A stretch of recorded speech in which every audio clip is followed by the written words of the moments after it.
Pride and Prejudice what-if scenario, a private conversation between Jane, Elizabeth and Lydia.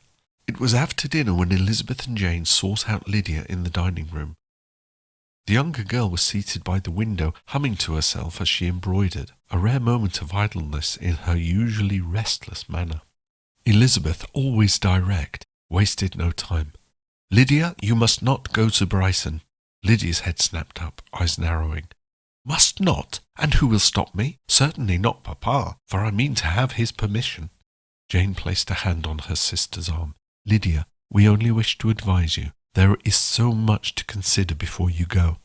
"Oh, indeed, I have considered it very much, and I have concluded that it shall be delightful," Lydia said, grinning. "What do you imagine will happen? That I shall elope like a heroine in a novel?" She giggled at her own joke, but Elizabeth's expression remained firm. "You think it impossible, yet you do not know the world as others do," Elizabeth said sharply. "You have never seen what happens to young women who behave recklessly. Do you think everyone is as forgiving as our family?" Lydia tossed her embroidery aside, crossing her arms. "You and Jane are determined to spoil my fun. Why must you always be so tiresome? I shall be with Mrs. Forster, and she shall look after me." Elizabeth scoffed. "Mrs. Forster is barely older than you. She has neither the experience nor the authority to protect you." Jane, ever the peacemaker, spoke more softly. "Lydia, we love you. We only wish to prevent any harm from coming to you."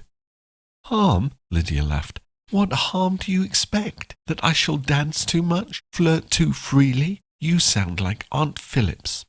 Elizabeth's voice was cold now. "You do not understand. If you disgrace yourself, you disgrace us all. You risk not only your own happiness, but ours. Do you not see that?"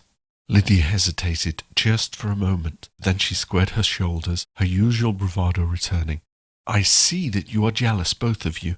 You have no opportunity to go to Brighton, and so you would rather I miss my chance too. I shall not be left behind like you." Jane flinched, but Elizabeth shook her head. "Very well," she said. "You will not listen to reason, but when you are left to the consequences of your actions, do not say you were not warned."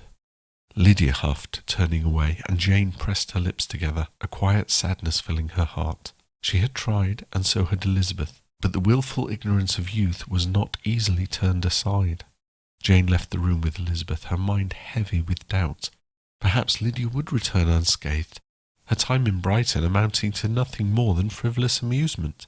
But deep within her, a whisper of unease remained, one that she could not silence no matter how she tried.